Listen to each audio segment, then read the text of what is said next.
Dimensions तो ठीक है ना, सही है ना डायमेंशंस। ओके, तो प्रोजेक्टाइल मोशन में हम लोग डिस्कस कर रहे थे 1D मोशन।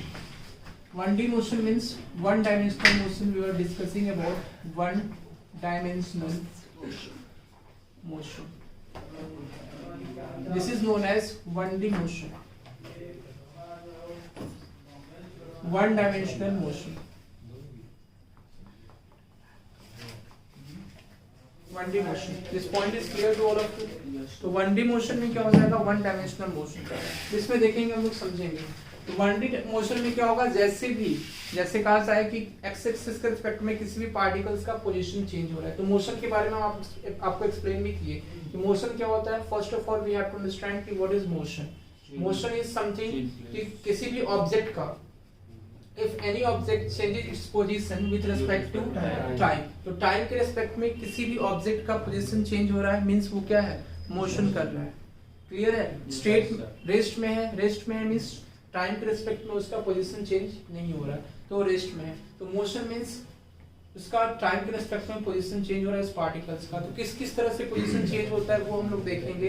तो 1D मोशन में क्या हो रहा है आपका कि 1D मोशन में टाइम के रिस्पेक्ट में पोजीशन तो चेंज हो रहा है, लेकिन पोजीशन केवल एक एक्सिस के रिस्पेक्ट में हो रहा है, एक ही डायरेक्शन में केवल पोजीशन चेंज हो रहा है। तो आपका हो जाएगा 1D मोशन। तो in the case you can say that कि इफ द डायरेक्शन या if the coordinate of that object changes with respect to X axis, तो एक्स एक्सिस के रिस्पेक्ट में, जैसे आप बोल रहे हैं कि कार को आप क्या करा रहे हैं, मूव करा रहे हैं। तो कार को मूव करा रहे हैं कोई भी स्ट्रेट लाइन या एक स्ट्रेट रोड पे, तो कार जो है मूव कर रही है। Car is moving on a straight road with some velocity, as you can see, कुछ वेलोसिटी से क्या कर रही है, मूव कर रही है। तो कार जब मूव करेगी तो इसका देखो एक्स एक्सिस के रिस्पेक्ट में क्या होगा, पोजीशन केवल चेंज हो रहा है। क्या वाई एक्सिस के रिस्पेक्ट में पोजीशन चेंज हो रहा है? कोई ऐसा है जो वाई एक्सिस के रिस्पेक्ट में चेंज हो रहा है? नहीं। तो एक ऐसा मोशन हो जाएगा। तो कार आपका यहाँ पे हो गया एंड कार जो है वो केवल एक्स एक्सिस के रिस्पेक्ट में इसका पोजीशन चेंज हो रहा है। आप ऐसे बनाएंगे तो ये हो जाएगा एक्स और वाई, एक्स ही आपका हो जाएगा। तो किसी भी एक एक्सिस के रिस्पेक्ट में पोजीशन चेंज होगा पार्टिकल्स का विद रिस्पेक्ट टू टाइम, तो वो आपका मोशन कहा जाएगा 1D motion. That type of motion would be known as 1D motion. This is clear to you. जैसे walking a man, if a man is walking on a road, अगर कोई man जो है वॉक कर रहे हैं रोड पे, तो कैसा मोशन हो जाएगा, वो भी 1D मोशन हो जाएगा।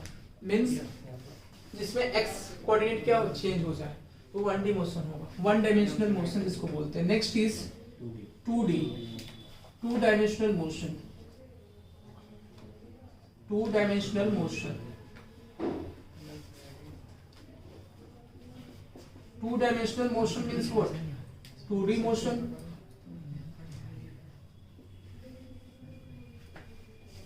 To dimensional motion means 2D motion, जैसे दोनों एक्सिस के रिस्पेक्ट में चेंज हो, for example X as well as Y axis के रिस्पेक्ट में चेंज हो, तो आपको हो जाएगा 2D मोशन। तो for example if you are throwing a stone in the air, तो आप जब भी थ्रो कर रहे हैं स्टोन को एयर में, तो थ्रो कर रहे हैं तो उसके इसमें क्या होता है, उसके इसमें कहेंगे कि there are two axis which are changing at that instant of time. तो उस इंस्टेंट ऑफ टाइम पे दोनों एक्सिस के कोऑर्डिनेट क्या हो रहे हैं, चेंज हो रहे हैं। तो कैसा मोशन हो जाएगा आपका 2D। तो 2D मींस प्रोजेक्टाइल मोशन, एक बोलते हैं पैराबोलिक पाथ। तो जब कोई भी ऑब्जेक्ट जो है पैराबोलिक पाथ में डिस्टेंस को ट्रैवल करता है, यू कैन से दैट कि कोई भी ऑब्जेक्ट जो है अपने डिस्टेंस को पैराबोलिक पाथ में ट्रैवल करता है, तो वो मोशन जो करता है, the motion possessed by that object would be projectile, two dimensional motion, and this is also known as projectile motion. Suppose a person is standing on the ground here and he is throwing a stone like this, and the stone makes here a parabolic path. तो stone क्या कर रहे हैं यहाँ पे, parabolic path बना रहा है। तो यहाँ पे देखोगे x coordinate भी, this is your x and this is your y. You can say that x coordinate also change and y coordinate also change. x means जो horizontal है, x means horizontal जो movement होता है, तो horizontally क्या हो रहा है, ये चेंज हो रहा है। और y means what, y means vertical भी डायरेक्शन इसका चेंज हो रहा है, वर्टिकली भी चेंज हो रहा है। तो हॉरिजॉन्टल और वर्टिकल दोनों में आपको डिस्प्लेसमेंट देखने को मिल रहा है। ठीक है, तो देखो हॉरिजॉन्टली भी आगे जा रहा है, वर्टिकल मींस कुछ हाइट पे जा रहा है, जिसमें दोनों एक्सिस चेंज हो रहे हैं। कौन से, X as well as Y. तो ये कैसा हो जाएगा मोशन, टू डायमेंशनल मोशन हो जाएगा। इसमें horizontal as well as vertical दोनों डायरेक्शन में क्या होता है, मोशन हो रहा है ऑब्जेक्ट का, क्लियर है पॉइंट। ये आपका हो जाएगा प्रोजेक्टाइल मोशन, और इसी के बारे में आज हम लोग पढ़ने वाले हैं, प्रोजेक्टाइल मोशन के बारे में। क्लियर है सबको। Next part of this is third number point is 3D motion.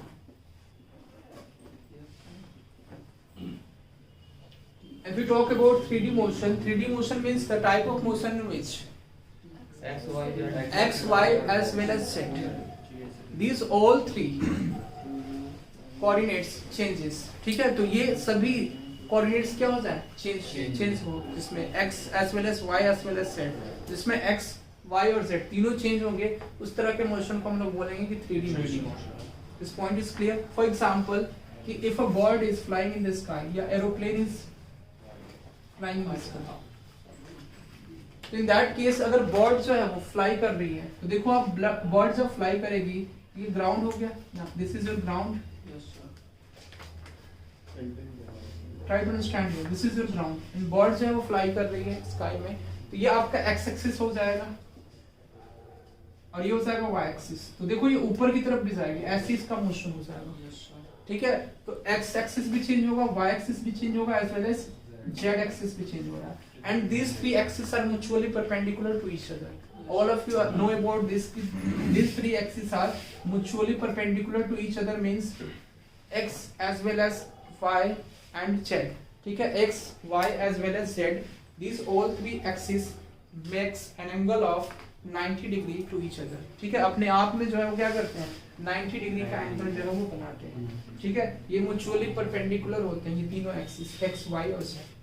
Clear है सबको। तो जिसमें वैसा मोशन जिसमें पार्टिकल्स के तीनों coordinate x as well as y as well as z तीनों चेंज होते हैं, तो उस तरह के मोशन को हम लोग बोलते हैं 3D मोशन या 3 dimensional motion. This point is clear और नॉट? यस सर, क्लियर है सबको? इसमें कोई डाउट? No sir. तो इसमें लिख सकते हो 1D motion means, yes sir इसमें सर तीनों डायमेंशन चेंज होंगे सर। कैसे? सर हम कोई स्टोन फेंकेंगे तो सर उसकी हाइट, स्टोन को जब आप इस तरह से पैराबोलिक पाथ में फेंक रहे हैं, ठीक है, समझिए आप यहाँ पे ट्राई टू अंडरस्टैंड, कोई बात नहीं, डोंट लाफ ऑन एनीबॉडी, ठीक है। अगर आप क्वेश्चन पूछ रहे हैं तो उनके ऊपर नहीं हंसना है। आपको छोटी से छोटी चीजें नहीं आती आप पूछ सकते हैं, ठीक है, you are free to ask, because आपको नहीं आता है तभी तो आप पढ़ रहे हैं, आता तो फिर आइंस्टाइन नहीं बन जाते हैं। This is the main reason, ठीक है। तो आपको किसी के ऊपर नहीं हंसना है। देखिए यहाँ पे जी, समझिए यहाँ पे हॉरिजॉन्टल, आपने पूछा कि सर यस कि तीनों जो है एक्सिस यहाँ पे तीनों कोऑर्डिनेट चेंज नहीं होंगे, इसलिए कि यहाँ पे पैराबोलिक पाथ है। कैसा पाथ है? पैराबोलिक पाथ है, ठीक है। इसमें जो है पैराबोलिक पाथ नहीं होगा, ठीक है। बताते हैं कैसे। ये पाथ जो है पैराबोलिक है और ये प्रोजेक्टाइल पाथ इसको बोलते हैं। तो देखो जब आप किसी भी स्टोन को इस तरह से फेंक रहे हैं, जैसे आप देखो यहाँ पे स्टोन हो गया, ठीक है, आप कैसे फेंक रहे हैं, यूं ऐसे फेंक रहे हैं, ये कैसा पाथ हो गया? प्रोजेक्टाइल पाथ हो गया, क्लियर है। तो अब देखो जब आपने ऐसे थ्रो किया लाइक दिस, तो इसमें देखो x हॉरिजॉन्टली इसका क्या हो रहा है, डिस्प्लेसमेंट हो रहा है, हॉरिजॉन्टल डिस्प्लेसमेंट हो रहा है ना, यहाँ से वहां तक गया, तो ये हॉरिजॉन्टल भी हुआ, ठीक है। और वर्टिकल डिस्प्लेसमेंट हुआ, वर्टिकल मींस वो ऊपर से गया, यहाँ पे पहले था, ठीक है, उसके बाद ये कुछ हाइट पे गया। अब समझो हाइट पे मींस y एक्सिस का क्या हुआ, चेंज हुआ। z मींस ये वाला z है आपका, इसके रिस्पेक्ट में कुछ हुआ, चेंज हुआ नहीं हुआ ना, समझ में आ रहा है? हम प्लेन को लैंड करेंगे सर, वो समझ रहा हूं पाथ में होगा। Try to understand. अब ये समझ में आया ना कि 2D मोशन है, समझ आ गया। आ गया। अब आपको 3D मोशन का समझना है, ठीक है। देखो अब 3D मोशन का समझना है। अब बर्ड्स है, चिड़िया जिसको समझते हैं पंछी बोलते हैं ना आप, ठीक है। तो सर इसकी मैक्सिमम हाइट पे सर इसकी तीनों डायमेंशन चेंज होगी क्या? इसकी मैक्सिमम हाइट पे, मैक्सिमम हाइट पे तीनों डायमेंशन मतलब ये चेंज होगी। अब आपको हम बताएंगे, अभी प्रोजेक्टाइल मोशन को डिटेल में पढ़ेंगे, don't take tension of that, इसको डिटेल में पढ़ेंगे। 3D मोशन में क्या होगा देखिए आप जी, 3D मोशन में जैसे एरोप्लेन हो गया या बर्ड्स हो गई, ठीक है। तो बर्ड्स है कुछ हाइट पे वो फ्लाई कर रहे हैं, क्लियर है पॉइंट। तो फ्लाई कर रही है, देखो बर्ड्स जो है वो ऐसे भी देखो, जैसे कि कोई भी ट्री पे बैठी हुई है बर्ड्स, तो वहां से वो गई तो ऊपर जा सकती है, तो फर्स्ट नंबर ऊपर जाएगी वो, मींस कुछ हाई ऑल्टीट्यूड पे वो ट्रैवल करेगी, तो हाई ऑल्टीट्यूड पे जब जाएगी तो उसका वाई कोऑर्डिनेट चेंज होगा। यस क्लियर है पॉइंट। उस ट्री क्या है, उसका रेफरेंस पॉइंट है, डिपेंड करता है ना रेफरेंस पॉइंट आप क्या लेते हैं। तो जहां पे वो इनिशियली उसका जो सिटिंग था, ठीक है, इनिशियल जो सिटिंग था जहाँ पे वो बैठे थे वो ट्री था, और ट्री उसका क्या हो जाएगा, रेफरेंस फ्रेम, जिसको बोलते हैं फ्रेम ऑफ रेफरेंस। तो जिस रेफरेंस फ्रेम के टुवर्ड्स में ऑब्जर्वर जो है किसी भी ऑब्जेक्ट को ऑब्जर्व करता है उसको बोलते हैं फ्रेम ऑफ रेफरेंस। क्लियर है? जिस फ्रेम के रिस्पेक्ट में कोई भी ऑब्जर्वर जो किसी भी ऑब्जेक्ट को क्या करता है, ऑब्जर्व करता है। जैसे आपको बताया थे एग्जाम्पल लिए थे बस स्टॉप का और कार का, लिए थे ना एग्जाम्पल, याद है सबको? नहीं याद है, भूल गए? ओके, देखिए बस स्टॉप जैसे हम आपको बताए थे, इसको भी थोड़ा सा एक्सप्लेन कर देते हैं। जैसे फॉर एग्जांपल ये आपका हो जाएगा बस स्टॉप,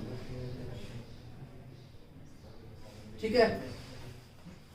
तो बस स्टॉप ये डिपेंड करता है फ्रेम ऑफ रेफरेंस के ऊपर कि फ्रेम ऑफ रेफरेंस जो है वो कहाँ है। तो ये बस स्टॉप था और यहाँ पे आपको बस बताया थे कि बस है, this is your bus, and bus में जो है वो A, B 2 persons are sitting here. ठीक है, तो बस में A और B 2 पर्सन है और C जो है वो इन दोनों का फ्रेंड है, A और B का। A और B का क्या है, फ्रेंड है C, और बस स्टॉप पे ये पहले ही चढ़ गए हैं बस में, और बस जा रही है किसके, towards bus stop. Try to understand this point.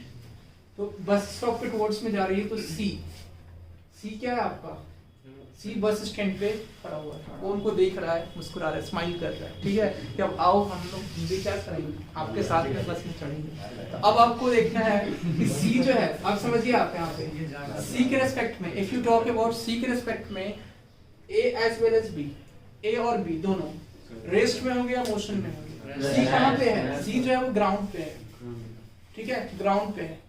तो C जो है वो ग्राउंड पे, इसको बोलेंगे क्या, इनर्शियल फ्रेम ऑफ रेफरेंस या non inertial frame of reference. जब हम अर्थ के रेस्पेक्ट में किसी भी चीज को देखते हैं तो क्या उसमें इनर्शियल होता है, non inertial frame of reference बोलते हैं उसको। जब भी अर्थ के रेस्पेक्ट में हम किसी भी चीज को ऑब्जर्व करते हैं तो आपका क्या हो जाएगा, non inertial frame of reference बोलते हैं। अगर किसी चीज पे आप बैठे हुए हैं या किसी चीज पर आप होके किसी चीज को ऑब्जर्व करते हैं तो वो हो जाएगा इनर्शियल फ्रेम ऑफ रेफरेंस। जैसे बस में ये क्या है, अब C के रेस्पेक्ट में ये A और B दोनों क्या है, मोशन में है, यू नो, और किसके टुवर्ड्स में आ रहे हैं, बस स्टॉप के टुवर्ड्स में आ रहे हैं, ठीक है। बस किधर ट्रैवल कर रही है, बस स्टॉप के साइड में। समझ में आ रहा है सबको? लेकिन A और B आपस में एक दूसरे के रेस्पेक्ट में क्या होंगे, मोशन में होंगे या रेस्ट में होंगे, रेस्ट में होंगे, इसलिए दोनों एक साथ बैठे हुए हैं। क्लियर है पॉइंट? दोनों एक साथ बैठे हुए हैं तो इसलिए वो रेस्ट में होंगे। तो देखो अगर A और B दोनों के रेस्पेक्ट में देख रहे हैं, फ्रेम ऑफ रेफरेंस के रेस्पेक्ट में, तो दोनों रेस्ट में है। लेकिन C के रेस्पेक्ट में अगर A B को देख रहे हैं तो वो मोशन में है। A B को क्या दिखेगा, A B को भी C जो है वो मोशन में दिखेगा, लेकिन एक्चुअल में क्या है वो C।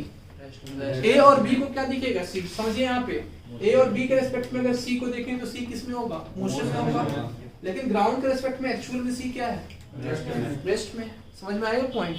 तो ये फ्रेम ऑफ रेफरेंस के ऊपर डिपेंड करता है। तो जैसे आपका बर्ड जो है फ्लाई कर रही है, तो आप जहाँ पे वो सिट कर रही थी, जहाँ पे वो बैठी हुई थी, उसके रेस्पेक्ट में आप देख रहे हैं, ट्री के रेस्पेक्ट में, तो उसी के रेस्पेक्ट में हम देखेंगे। बाय डिफॉल्ट ऐसा होता है, ठीक है, कि आप उसके रेस्पेक्ट में देखते हैं बर्ड्स को। तो बर्ड्स जब फ्लाई करेगी स्काई में, तो एक तो आप हाई ऑल्टीट्यूड को कवर अप करेगी, तो मीन्स वो ऊपर भी जा सकती है, उसकी हाइट जो है वो अपर साइड में भी हो सकता है उसका डिस्प्लेसमेंट, ठीक है। तो अपर साइड में जब होगा तो उसका वर्टिकल जो है डिस्टेंस वो चेंज हो रहा है, मींस y एक्सिस चेंज हो रहा है, और जब ये स्ट्रेट लाइन में ट्रैवल करेगी तो उसका x कोऑर्डिनेट भी चेंज होगा, ठीक है। समझ में आया? देखो बर्ड्स वहां से तो हॉरिजॉन्टल जब डिस्प्लेसमेंट उसने किया, हॉरिजॉन्टल डिस्टेंस जो ट्रैवल किया वो आपका हो जाएगा क्या, x एक्सिस के रिस्पेक्ट में उसका चेंज हुआ। फिर क्या हुआ, वर्टिकल भी चेंज करके उसी इंस्टेंट ऑफ टाइम पे, तो वो आपका हो जाएगा y कोऑर्डिनेट। उसके बाद वो अगर किसी डायरेक्शन में मूव कर रही है, मतलब ऐसे थोड़ा सा हट के, तो वो उसका z कोऑर्डिनेट भी हो जाएगा। x और y तो मींस एक डायरेक्शन में हो गया, जैसे कि x और y इस तरह से मूव कर रहा है कोई भी ऑब्जेक्ट, तो उसका x और y चेंज हो रहा है, ठीक है जी। समझ में आ रहा है? और उसके बाद जो है अगर ये यहाँ से परपेंडिकुलरली साइड में अगर बढ़ जाता है तो उसका z भी चेंज हो जाएगा। समझ में आया पॉइंट? तो बर्ड्स अब फ्लाई कर रहे हैं स्काई में, तो उसका x y z तीनों चेंज होगा, 3D मोशन। तो इसको लिख सकते हैं, आप लिख लीजिए सर जल्दी से, one dimensional motion, right down this, देखिए याद हो गया। One dimensional motion, when an object changes its position with respect to only one axis, with respect to only one axis, that is x axis, या horizontal displacement जिसका होगा, ठीक है, bracket में लिखना horizontal distance, या हॉरिजॉन्टल डिस्प्लेसमेंट जिसको, it is known as one dimensional motion. इसमें लिखोगे motion of a car, motion of a car, example, हाँ, motion of a car, a man walking on a road, a man walking on a road, motion of a car, a man walking on a road. Clear है? B number point लिखोगे when an object changes its position with respect to both axes, x as well as y axis. When an object changes its position with respect to both axes, x and y axis, then it is known as 2D motion. Then it is known as 2D motion.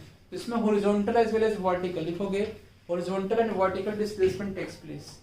Horizontal and vertical displacement takes place in the case of 2D motion. तो note के form में भी लिख दो, horizontal and vertical displacement takes place in the case of 2D motion. Clear है इसमें? जिसमें लिख लो एग्जाम्पल, प्रोजेक्टाइल मोशन। एग्जाम्पल में लिखेंगे आप प्रोजेक्टाइल मोशन। क्लियर है आपको? प्रोजेक्टाइल मोशन, ठीक है। आगे देखिएगा आप 3D मोशन, तो बेसिक है, सबको पता है। 3D motion means when an object changes its position, when an object changes its position with respect to x, y and z axis, then it is known as 3D motion. इसमें example लिख लो, birds flying in the sky, aeroplane fly कर रहे हैं sky में, ठीक है। जो भी चीजें जैसे kite flying in the sky हो सकता है, यू कैन से yes, kite flying in the sky is also a type of 3D motion. Clear है ना? उसमें भी डाउट है? यस सर ये तो थ्योरेटिकली है सर कि हम किसी स्टूल में फेंकेंगे हवा में तो 2D मोशन, और जब हम प्रैक्टिकली देखें तो सर उसकी डायरेक्शन चेंज होगी एयर की प्रेशर की वजह से।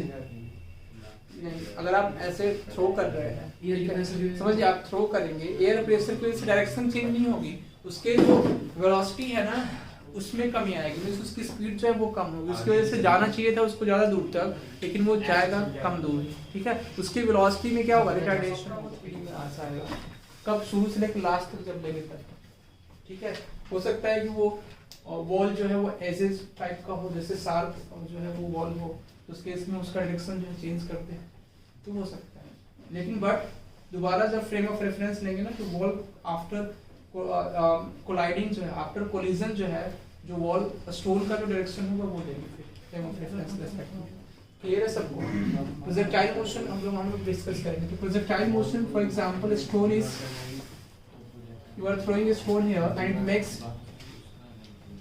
this path. This path is known as projectile path. इस path को हम लोग क्या बोलेंगे? Projectile path. And the type of motion, this is known as projectile motion. Projectile motion. This is clear to all of you or not? तो projectile motion इसको बोलेंगे। अब देखिए यहाँ पे, समझिए यहाँ पे पार्ट। देखो कोई भी ऑब्जेक्ट को जब आप थ्रो कर रहे हैं तो ये u वेलोसिटी से होगी। u मींस इसकी इनिशियल वेलोसिटी होगी, तो इनिशियल वेलोसिटी जीरो नहीं होगी। जब भी आप एट u, इनिशियल वेलोसिटी क्या होता है, किसी भी पार्टिकल की velocity at t is equal to 0 second पे, at t is equal to 0 second पे जो पार्टिकल की वेलोसिटी होगी उसको बोल देंगे इनिशियल वेलोसिटी। इनिशियल वेलोसिटी को हम लोग क्या बोलते हैं, u। तो u जो होगी वो इनिशियल वेलोसिटी होगी, ठीक है। तो जब भी आप किसी पार्टिकल को थ्रो कर रहे हो, तो जब रेस्ट में था ना तब वो जीरो होगा, तो आप यहाँ पे रेस्ट में कंसीडर नहीं कर रहे हैं। जहाँ पे पार्टिकल्स को आप थ्रो कर रहे हैं उसके बाद उसकी वेलोसिटी कंसीडर कर रहे हैं, t इज इक्वल टू 0 पे। तो आप जो है प्रोजेक्टाइल मोशन जब आप ऑब्जर्व कर रहे हैं, तो t इज इक्वल टू 0 के बाद 0 पॉइंट समथिंग सेकेंड्स पे जो उसकी वेलोसिटी होगी वो आप देख रहे हैं, तो वो u हो जाएगा, ठीक है। तो u का डायरेक्शन क्या होगा, इस तरह से होगा, ठीक है। तो इसके दो कंपोनेंट होंगे। तो ये जब आप किसी भी ऑब्जेक्ट को थ्रो करेंगे तो वो थीटा एंगल बनाएगा, किससे, ग्राउंड से। You know that theta angle बनाएगा। तो इसके दो कंपोनेंट होंगे जो एग्जाम में काफी पूछा जाता है।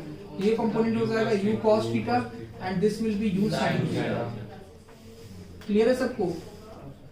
तो मींस इसके दोनों, अब यहाँ से देखो अब प्रोजेक्टाइल को आप अच्छे से समझ सकते हैं, इसके दोनों कंपोनेंट चेंज हो रहे हैं, इसको बोलेंगे ux, this is known as x component of initial velocity, this is ux is equal to u cos theta and this is uy, you know uy is equal to क्या हो जाएगा u sin theta, तो ux is equal to u cos theta, uy is equal to u sin theta, तो ये आपका हो जाएगा initial velocity of in the horizontal direction, या हॉरिजॉन्टल कंपोनेंट इसका बोल सकते हैं आप ux हो जाएगा u cos थीटा और इसका वर्टिकल जो है वो हो जाएगा u sin थीटा। तो इसके दोनों वेलोसिटी के component horizontal as well as vertical component क्या होंगे, नेसेसरी होंगे इसको मूव कराने में, मतलब इसका दोनों चेंज हो रहा है, horizontal as well as vertical displacement हो रहा है इस स्टोन का। इसका समझ में आया? फ्रेम ऑफ रेफरेंस ग्राउंड के रिस्पेक्ट में लेंगे, यस फ्रेम ऑफ रेफरेंस होगा इसका आपका FOR, this is known as frame of reference, that is with respect to ground, you can say with respect to ground you will take the frame of reference of this object। तो अब समझोगे यहाँ पे try to understand है। अब यहाँ तक जब स्टोन आएगा तो इसकी क्या होगी, मैक्सिमम हाइट हो जाएगी, यस सर, क्लियर है सबको, मैक्सिमम हाइट, ये this will be maximum height, और ये क्या हो जाएगा HY हो जाएगा मैक्सिमम हाइट, मैक्सिमम हाइट, समझ में आया? तो मैक्सिमम हाइट इज h। अब देखो इसका जो हाफ जो डिस्टेंस है मैक्सिमम हाइट से पहले तक का जो डिस्टेंस है, ग्राउंड से स्टोन चला था, ठीक है, ग्राउंड से हमने थ्रो किया था, we have thrown a stone from a ground and it reaches to the maximum height, so the distance between these and the time taken by a stone to reach at their maximum height is known as time of ascent। इसमें ascending हो रहा है, stone कहाँ जा रहा है, ऊपर की तरफ बढ़ रहा है, this the time taken by a stone when we throw any stone and it follow a projectile path, when it follows a projectile path and it reaches up to the maximum height, then this is known as time of ascent। तो इसको हम लोग बोलेंगे कि time of, this is known as time of ascent, this is known as time of ascent, clear है सबको? And this is known as time of descent. देखो maximum height से ग्राउंड तक पहुंचने में जो टाइम लगेगा, ठीक है, मैक्सिमम हाइट, स्टोन जब मैक्सिमम अपने हाइट पे होगा और उससे लेके ग्राउंड तक पहुंचने में जो टाइम लगेगा that is known as time of descent, this is known as time of descent. इसमें कोई doubt? This is known as time of descent. अब देखो मैक्सिमम हाइट h हो जाएगा, तो आपको 3 इक्वेशंस बताए थे मोशन के, there are 3 equations of motion. First number is v is equal to u plus at, clear है, and s is equal to ut plus half at square and v square minus u square is equal to s। सबको पता है तीनों equations, ये हैं equations of motion. v square minus u square is equal to 2s, सही है ये, ठीक है ना? आगे देखिए आप, ध्यान दीजिए टाइम ऑफ एसेंट। अब देखो यहाँ पे कि अब जो एक्सेलरेशन होगा किसका, स्टोन का एक्सेलरेशन क्या होगा वो हम लोग देखेंगे। तो एक्सेलरेशन जो है वो एक होगा आपका y एक्सिस के रिस्पेक्ट में होगा और x एक्सिस के रिस्पेक्ट में एक्सेलरेशन होगा क्या, एक्सेलरेशन नहीं, तो y एक्सिस के रिस्पेक्ट में इसका एक्सेलरेशन होगा, वो क्या हो जाएगा, acceleration due to gravity, that you can say that. तो जब भी देखो टाइम ऑफ एसेंट मींस जब कोई भी पार्टिकल या कोई भी स्टोन जो है वो थ्रो किया जा रहा है, कहाँ से, ग्राउंड से, और अपने मैक्सिमम हाइट तक पहुंचने में जो उसके ऊपर एक्सेलरेशन लगेगा वो आपका हो जाएगा वर्टिकल एक्सेलरेशन और डाउनवर्ड लगेगा। अर्थ जो है इसलिए कि इसका क्या हो रहा है, असेंडिंग हो रहा है, मींस ये अर्थ के एक्सेलरेशन की क्या हो जा रहा है, अगेंस्ट में डिस्टेंस को ट्रैवल कर रहा है, यहाँ पे डाउनवर्ड एक्सेलरेशन होगा and that will B ay, ठीक है। और ay, तो अब देखो अर्थ जो है, अर्थ उसके ऊपर एक्सेलरेशन ड्यू टू ग्रेविटी नीचे की तरफ लगा रही है, you can say that acceleration due to gravity means force जो है, अट्रैक्शन फोर्स लग रहा है ना, अर्थ क्या करते हैं, gravitational force of attraction, gravitational force किसी भी ऑब्जेक्ट पे नीचे की तरफ लगाती है, और ऑब्जेक्ट का जो है वो मोशन किधर हो रहा है, मोशन का जो डायरेक्शन है वो अपवर्ड है, यू कैन से दैट। तो मोशन का जो डायरेक्शन है वो ऊपर की तरफ है, अपवर्ड है, और अर्थ जो है उसके ऊपर acceleration due to gravity, force of gravitation नीचे की तरफ लगा रही है, तो यहाँ से एक्सेलरेशन जो प्रोड्यूस होगा वो क्या हो जाएगा, -g या +g। तो देखो जो वेलोसिटी का डायरेक्शन है मींस जो ऑब्जेक्ट की वेलोसिटी का डायरेक्शन है वो अपवर्ड है, this you can say that upward है ना यहाँ पे, और इस तरह से आपका क्या लग रहा है acceleration due to gravity, means force जो है वो इस तरह से अप्लाई कर रही है कौन, अर्थ। क्लियर है पॉइंट। तो ये आपका हो जाएगा वेलोसिटी का डायरेक्शन अपोजिट है और ऑब्जेक्ट की वेलोसिटी का डायरेक्शन क्या है अपोजिट है, और फोर्स का डायरेक्शन जो है वो अपोजिट है। तो फोर्स जो अर्थ ऑब्जेक्ट के ऊपर लगा रही है उसका डायरेक्शन अपोजिट है, तो एक्सेलरेशन प्रोड्यूस कैसा हो जाएगा नेगेटिव हो जाता है, तो माइनस जी हो जाता है। तो ए वाई यहाँ पे कैसा हो जाएगा माइनस जी हो जाएगा, समझ में आया। तो इस पार्ट में एक्सेलरेशन क्या हो जाएगा आपका माइनस सी। सबको समझ में आया नहीं point. Next part of this is कि यहाँ से यहाँ तक अगर ऑब्जेक्ट पहुंचता है तो देखो ऑब्जेक्ट जो डिसेंड कर रहा है मीन्स अब नीचे की तरफ ही आ रहा है। क्यों नीचे की तरफ आ रहा है, इसलिए कि ये एक्सेलरेशन जो प्रोड्यूस हो रहा था अर्थ के द्वारा उसकी वजह से ये नीचे की तरफ आ रहा है। समझ में आया सबको। तो देखो इसमें वेलोसिटी का डायरेक्शन क्या है नीचे की तरफ ही है, और वेलोसिटी का डायरेक्शन भी नीचे की तरफ है, फोर्स भी कहाँ लग रहा है नीचे की टुवर्ड्स में। एक्सेलरेशन क्या हो जाएगा, एक्सेलरेशन हो जाएगा आपका जी। समझ में आया। इस पॉइंट पे आप देखोगे, इस पॉइंट पे, तो इस पॉइंट पे देखो वेलोसिटी आपका vx हो जाएगा, एक्सेलरेशन जो है कहाँ रहेगा नीचे की तरफ ay आपका कितना हो जाएगा माइनस सी। समझ में आया सबको जी, क्लियर है। तो फर्स्ट इक्वेशन ऑफ मोशन आप लगाएंगे किसके लिए, हॉरिजॉन्टल के लिए। x क्या है, h आपका वर्टिकल है, वर्टिकल है ना h। देखो सबसे पहले आप वर्टिकल के लिए अप्लाई करेंगे vy = ui + a। समझ में आया। यहाँ पे जब कोई भी ऑब्जेक्ट पहुंचेगा तो इसका जो फाइनल वेलोसिटी होगा, फाइनल वेलोसिटी भी देख लेते हैं। फाइनल वेलोसिटी वो क्या हो जाएगा आपका 0। क्लियर है सबको। तो जब वो ग्राउंड पे स्टोन पहुंचेगा तो उसका फाइनल वेलोसिटी हो जाएगा 0। समझ में आया सबको पॉइंट। क्लियर है कि नहीं क्लियर, आपको क्लियर है, सबको क्लियर है जी ये पॉइंट। Yes sir you are clear with this part. Maximum height में सर एक कांस्टेंट रहेगा ना कुछ समय के लिए, तो कौन सा ये stone maximum height maximum height पे जो होगा ना, मैक्सिमम हाइट पे जैसे ही जाएगा तो कुछ समय के लिए आप बोल रहे हैं कि वहीं पे रुका रहेगा। हाँ उस इंस्टेंट ऑफ टाइम पर तो वहीं पर आता है ना। जैसे ऑब्जेक्ट क्या है यहाँ पे अगर है तो कुछ इंस्टेंट ऑफ टाइम के लिए कांस्टेंट रहेगा, मतलब सीधा मूव करेगा, मतलब रेडी हो जाएगा। कहाँ पे, यहाँ पे जब आएगा ना तो ये फिर नीचे की तरफ डिसेंड करेगा ना। आप समझिए यहाँ पे आप अब यहाँ पे वो फ्लॉट नहीं कर रहा है ना कि मैक्सिमम हाइट पे पहुंच के और फ्लॉट करने लगे। This object is not floating on the maximum height, that you have to understand here. Clear है, समझ में आ रहा है आपको। तो फ्लॉट नहीं कर रहा है ना कि मैक्सिमम हाइट पे रह के और वो रुक जाएगा तभी तो फ्लॉट करेगा ना। dx तो यहाँ से हाँ dx डिस्टेंस के लिए जब आप लेंगे तो इसमें dx कहाँ पढ़ते हैं आप, dx डिस्टेंस के लिए आप लेंगे सब हाँ स्मॉल डिस्टेंस के लिए लेंगे जब आप, तब जो है आप ले सकते हैं कि ऑब्जेक्ट जो है फ्लॉट करेगा उस पॉइंट ऑफ टाइम पे। क्लियर है पार्ट। तो उस पॉइंट ऑफ टाइम पे तब आपका ऑब्जेक्ट फ्लॉट करेगा।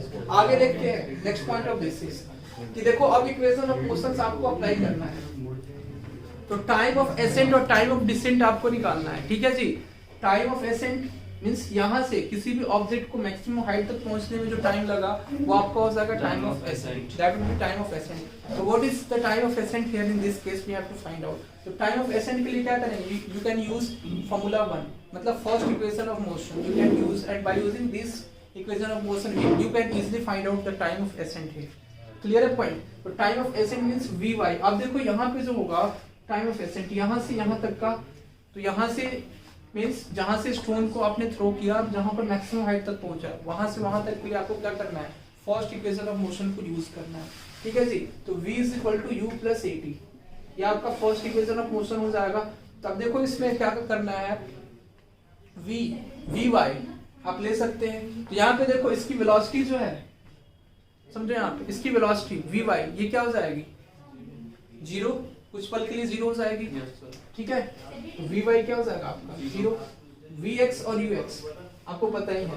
तो यहाँ पे देखो जब vy होगा 0, अब यहाँ पे कौन सा डिस्प्लेसमेंट होगा, कौन सा डिस्प्लेसमेंट होगा, हॉरिजॉन्टल होगा या वर्टिकल होगा, हॉरिजॉन्टल होगा या वर्टिकल होगा जब यहाँ पे पहुंचेगी, यहाँ पे पहुंचेगा ऑब्जेक्ट या कोई भी स्टोन, इसका हॉरिजॉन्टल हो जाएगा, वर्टिकल तो 0 हो जाएगा, रिड्यूस हो जाएगा।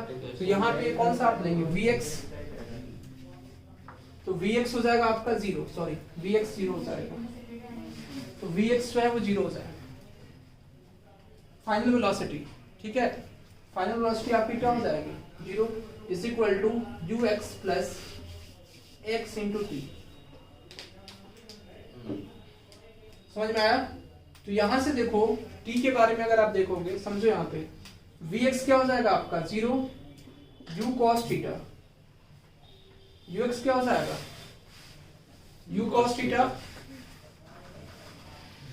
Minus g into T. समझ में आया जी? तो t की वैल्यू यहाँ से क्या आ जाएगी g into T is equal to u cos theta. तो t की वैल्यू क्या हो जाएगी u cos theta upon g।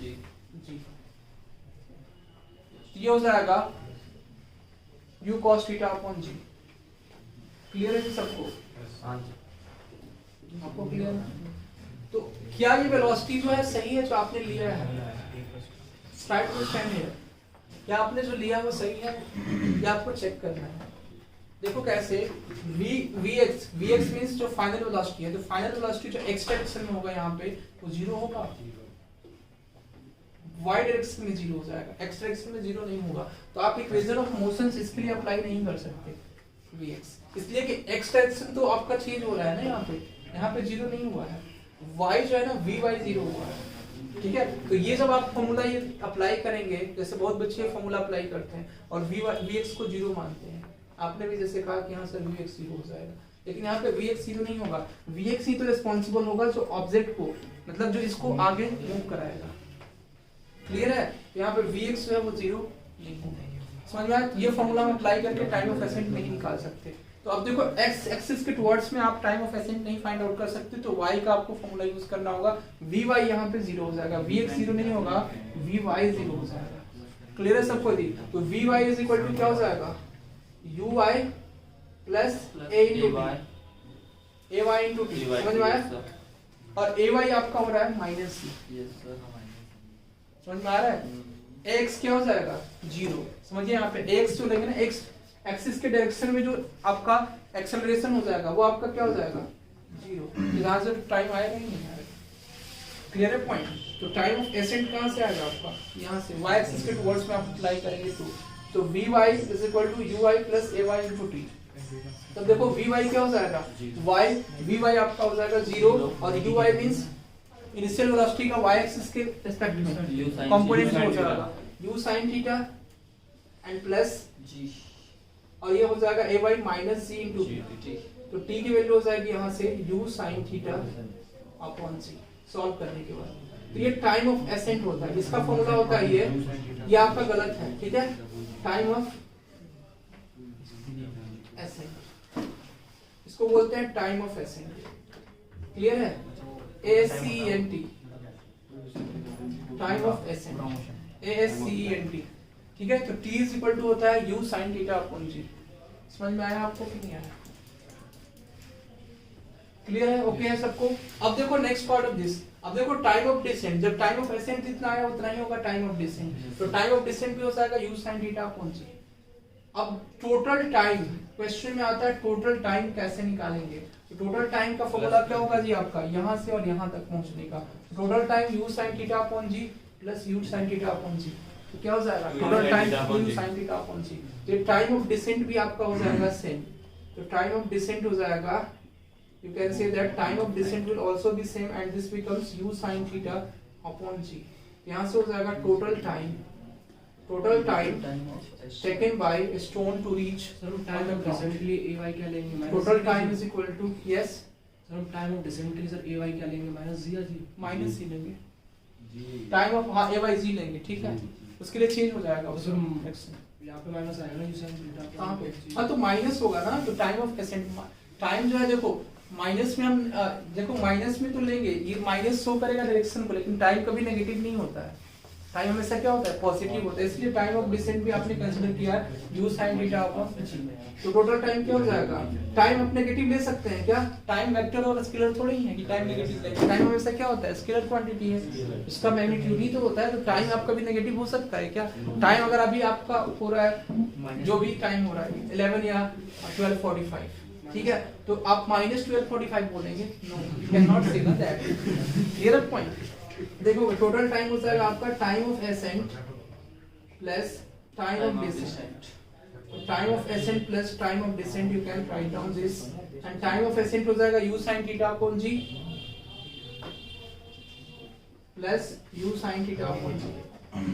This becomes 2u sin theta upon g। तो टाइम ऑफ फ्लाइट जो है ना, इसको बोलते हैं time of flight. Total time को बोलते हैं हम लोग टाइम ऑफ फ्लाइट।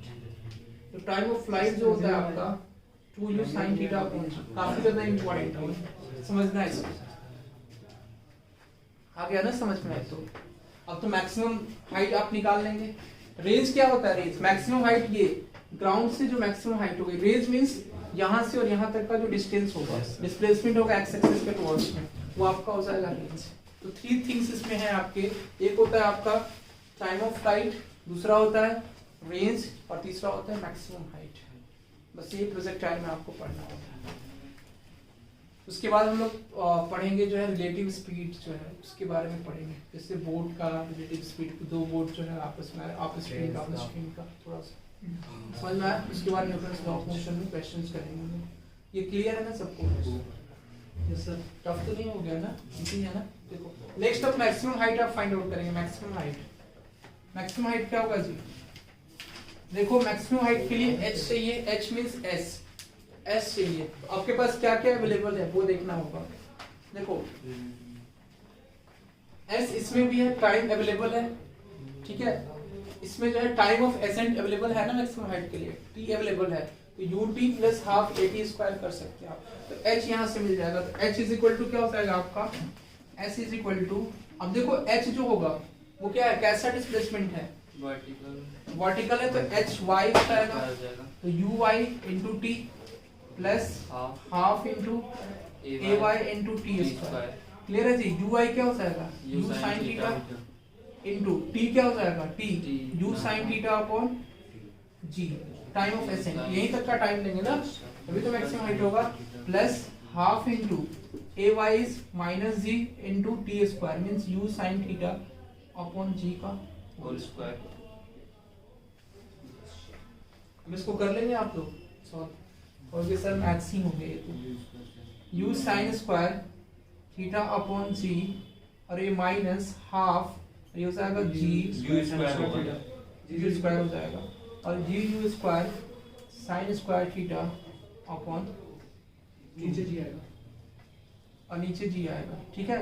ये हो जाएगा देखो माइनस में u sin square theta upon 2g cancel होने के बाद, ठीक है। यहाँ से आपका क्या आ जाएगा answer? u square sin square theta upon 2g, यही होगा ना h1। तो इसको बोलेंगे हम लोग maximum height. This is maximum.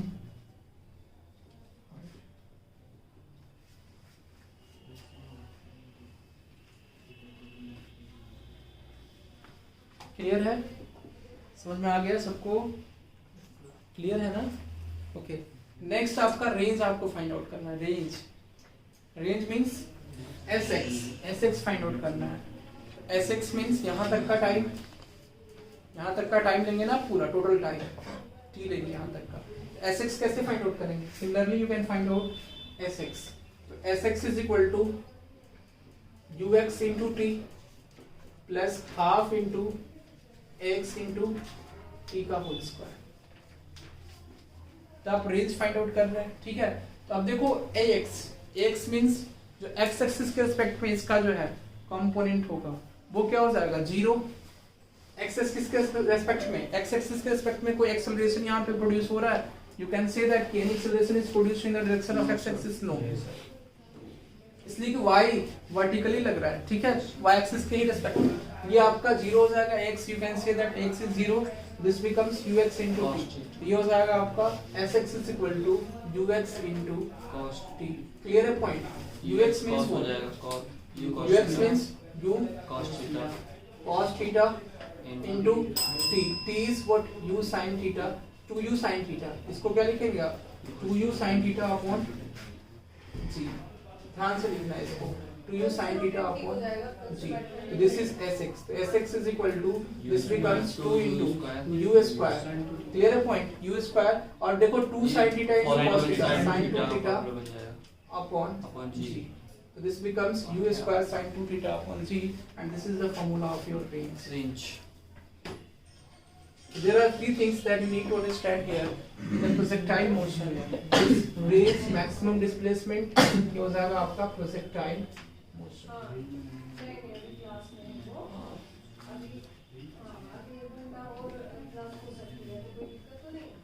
Projectile motion. Clear है इसमें? कोई डाउट? सर रेंज के फॉर्मूले में y एक्सिस का नहीं लगाएंगे क्या? y एक्सिस का फॉर्मूला नहीं लगाएंगे इसी इक्वेशन ऑफ मोशन में। y एक्सिस का इसमें नहीं, इसका यहाँ से यहाँ तक जो है वो रेंज है। ठीक है, समझ में आया? कोई डाउट इसमें? तो रेंज मींस यहाँ से और यहाँ तक। तो ये क्या हो रहा है? एक्स एक्सिस का रिस्पेक्ट में चेंज हो रहा है ना, you can say that x axis का रिस्पेक्ट में चेंज हो रहा है। यहाँ से यहाँ तक एक्स कोऑर्डिनेट चेंज हो रहा है ना ये। तो यहाँ से मींस जहाँ से स्टार्ट किया है, when an object start it's motion it stops it's motion. तो जहाँ से स्टार्ट अपना मोशन किया और जहाँ पे स्टॉप किया है वो आपका क्या हो जाएगा? रेंज। तो रेंज लिखना चाहोगे, लैंग्वेज में लिखना चाहोगे? ये समझ में आ गया? लैंग्वेज में लिखना है? किसी को लिखना है? कुछ आ रहा है तो लिख लीजिए। तो रेंज में 2 थीटा है ना, हाँ, तो u स्क्वायर sin 2 थीटा अपन जी वहाँ sin स्क्वायर थीटा। यहाँ पे क्या हो जाएगा? मैक्सिमम हाइट में u square sin square theta upon 2c। This is your maximum height. Clear है ना? उसके बाद में नेक्स्ट क्लास में हम लोग डिस्कस करेंगे। नेक्स्ट क्लास में आपका है ये प्रोजेक्टाइल मोशन फिनिश हो गया। इसमें इतना ही था, तीन ही चीज पढ़ने होते हैं आपको, रेंज, मैक्सिमम हाइट और time of ascent, time of descent या टाइम ऑफ फ्लाइट। क्लियर है? इसके अलावा इसकी ट्रैजेक्टरी भी तो होती है। ट्रैजेक्टरी का इक्वेशन नहीं पूछा जाता है। ठीक है, अब एकदम वो जाओगे डिटेल में सब वो सही का नहीं देना है। ट्रैजेक्टरी का इक्वेशन, ठीक है, रेंज और हाइट के बीच में बस रिलेशन होता है, वो आप एस्टेब्लिश करके लाना नेक्स्ट क्लास में। ठीक है, बाकी इसके अलावा नहीं आएगा कुछ भी। इसके ऊपर क्वेश्चंस हम लोग कर लेंगे नेक्स्ट क्लास में।